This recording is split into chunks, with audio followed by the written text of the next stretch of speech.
Hi everyone, my name's Kalthoff and welcome to a Stamping to Share video.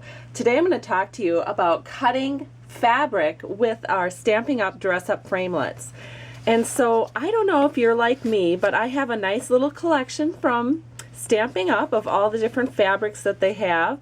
And I'm not really a sewer, I'm not terribly creative in the fabric department, and I was having trouble actually coming up with ideas to use it because, like I said, I don't sew. And so then Stampin' Up introduced the all dressed up stamp set, and it looks like this. Really cute. It's in our spring catalog. And then they also introduced with it a cute little cutout, our dressed up framelit set. And so I was inspired by a card I saw by Cindy McKirk on our demo stamping website. And this is my version of that card, and I just fell in love with fabric. I can't even hardly wait to use all of my Stampin' Up fabric.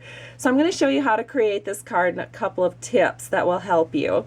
So the first thing that you do is you want to go ahead and get yourself a, you can use any color base, but I chose soft suede, and you fold it in half. It's 8.5 by 5.5.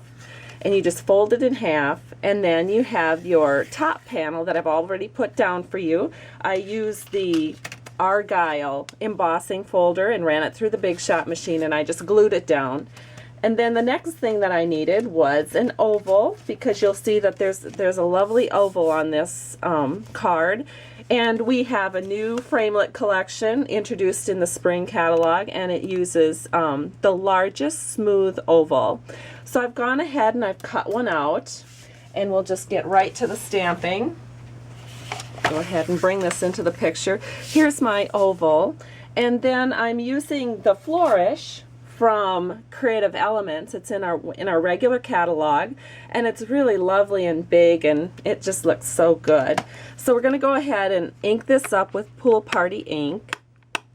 And then you'll notice that I have this stamp positioned so that the stems are kind of off to one corner. That helps me remember where they are, because we don't want stems just kind of floating randomly in our card image. So I'm going to turn this around, and I'm going to make sure that my stems are actually off the page or off the oval. And so I'm going to go ahead and stamp that. And there it is, absolutely beautiful and ready for us to go. So I'm going to set this aside for a minute, and then we're going to bring the card back into the picture, and you'll see that we are going to have this cute little I guess it's a dress form that they call it. So I've gone ahead and I've cut one out with the dress form framelit, and I also use soft suede for that. And then I'm going to show you a tip for using fabric in your Big Shot machine. So I'm going to bring the Big Shot machine into the picture. Here it is. And this is fabric from our Spice Cake collection. And this is a piece of scrap paper. So you want to have your platform on tab 2, which is all closed up. Then you have your cut plate. Then you put down scrap paper. The scrap paper is going to help you cut your fabric very cleanly. So we're going to put our fabric down, and then we're going to take one of the cute little dress forms, and I'm going to pick this one.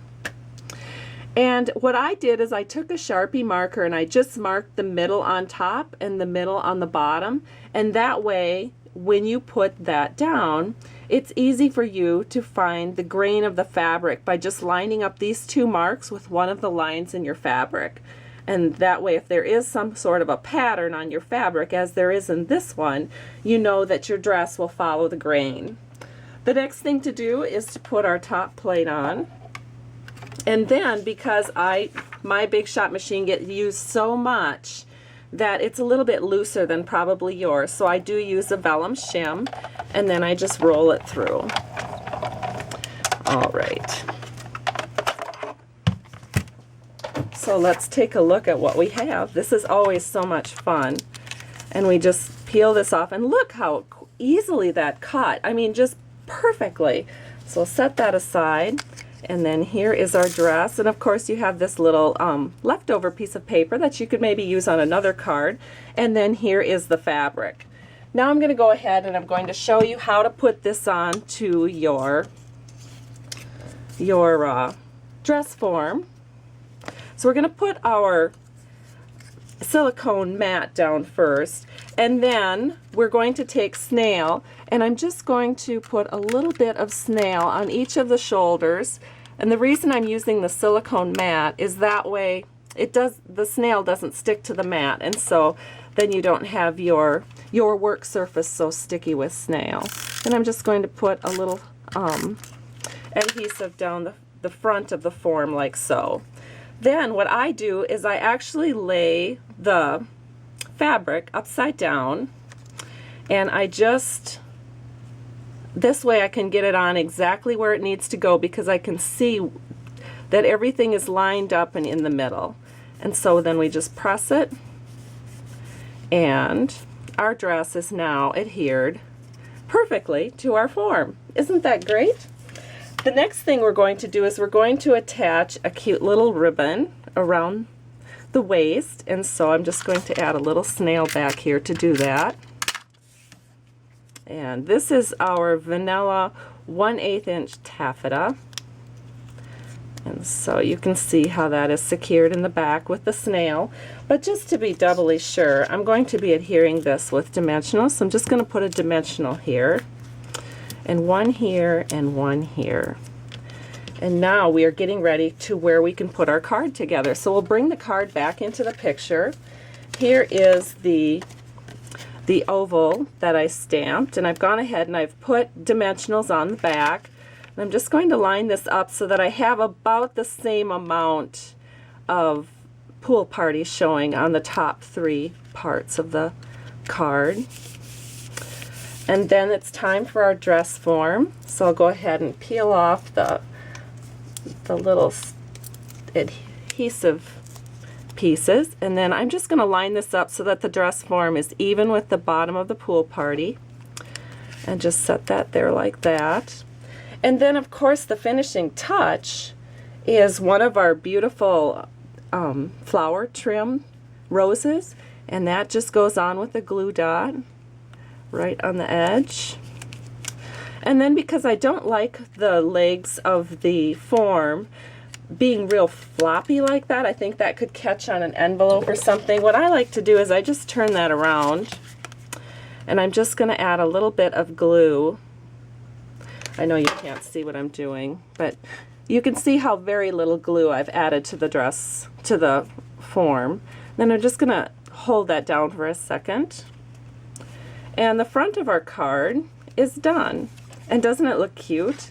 And then we just have to do the inside. And so I've actually already prepared that.